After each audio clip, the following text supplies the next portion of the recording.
Welcome to the deep dive. Ever wondered about that huge university system in California? The University of California, the UCs. Yeah, Berkeley, UCLA. Those names are famous. Exactly. But maybe you don't know the whole backstory. Right. So today we're doing a quick look at how it all started. Just the basics, really. Perfect for anyone curious about what the UC system actually is. We've pulled together the key info on its origins, what it means for California. Think of it as the essential guide. Okay, let's get into it then. So, the University of California officially kicked off March 23rd, 1868. That makes it, what, 157 years old now? Wow, yeah. And it's headquartered in Oakland. It's just massive, 10 campuses across the state. 10, plus all the research centers. Yeah. And the number of students is kind of mind-blowing, almost 300,000. It really is. And their motto, Fiat Lux, means let there be light. Sort of captures that whole discovery mission. It does, but the idea for a state university, that actually goes back further, Oh, right? yeah, much further. The original California Constitution in 1849 already talked about setting one up. Okay, so the ambition was there early. Definitely. But the first real step, legally speaking, was in 1866. The state set up an agricultural, mining, and mechanical arts college. Uh-huh. Mostly on paper, though, to grab that federal land grant money. Ah, the land grant connection. Okay. Now, wasn't there also a private college involved around then? Yes, exactly. At the same time, basically, you had the Contra Costa Academy, Yeah. started way back in 1853 by Henry Durant in Oakland. Okay. That became the College of California in 1855. By 1860, they were teaching proper college courses focused on liberal arts. And they were thinking ahead. They were. They started buying land out in Berkeley in 1857, thinking about a future campus. Smart move, but But money got tight. yeah, big plans, small budget. They started facing financial problems. Okay, so the state has this paper college and funds. The private college has the academics and land but needs cash. Feels like something's got to give. Precisely.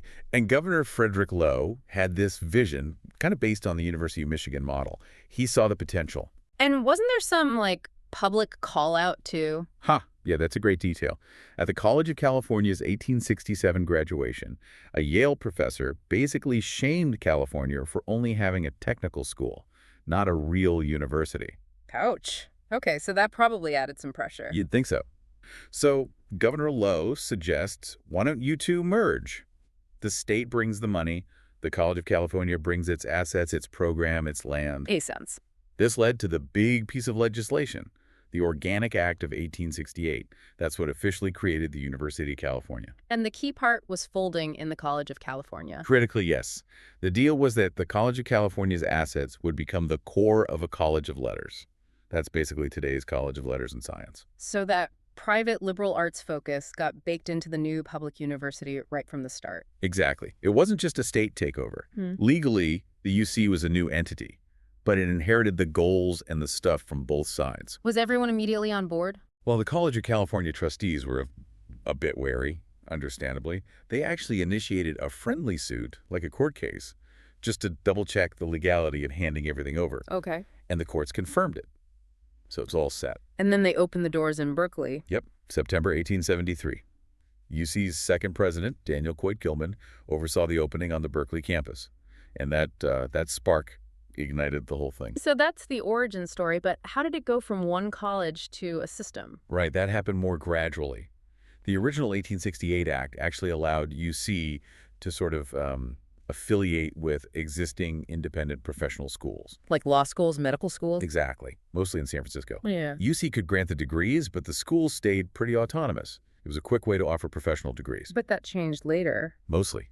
The 1879 state constitution gave UC a lot of independence, but it had a weird effect on Hastings College of the Law. Now the College of Law, San Francisco.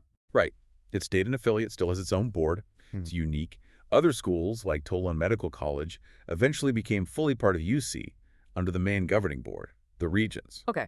And the mission changed too, didn't it? It wasn't just teaching. Big time. Around the 1930s, under President Sproul, there was a real push towards research being central, alongside teaching and public service. And that became official later. Yeah, the 1960 Master Plan for Higher Education basically cemented it.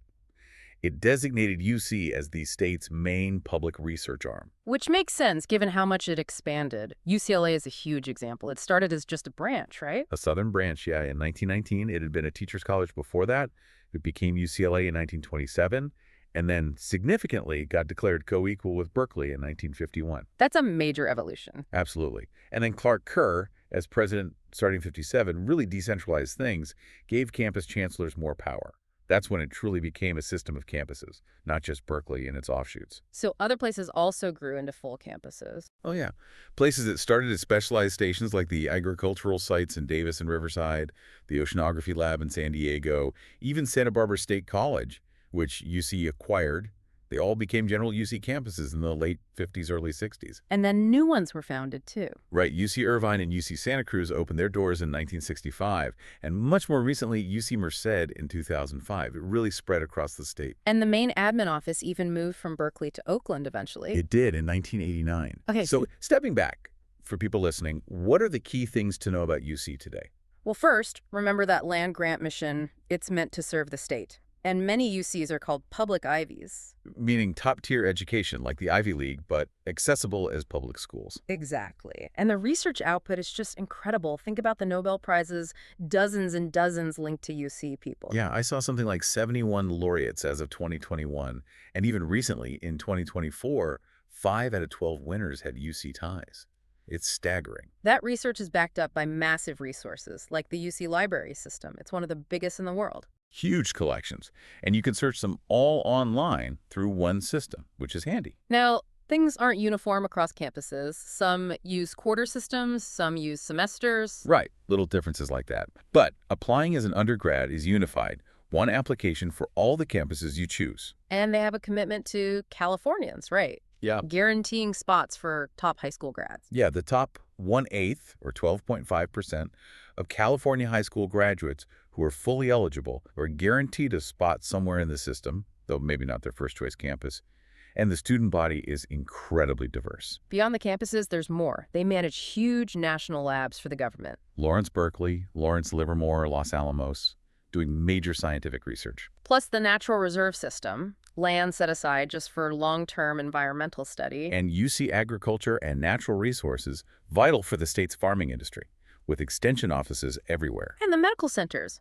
5 big teaching hospitals providing healthcare all over California. It's just involved in so many facets of the state. They even have facilities outside California, like in Mexico City. Of course, there's always debate about tuition and fees, especially since it was once tuition-free way back when. That's a whole other topic, maybe. Definitely a big topic. Right. But it shows how things evolve. So wrapping this up, the UC system is this vast, influential institution. Its history is pretty complex, kind of a mix of planning and reacting to circumstances. Yeah, and understanding how it got from that one college idea to this 10-campus research powerhouse really gives you context for its role today.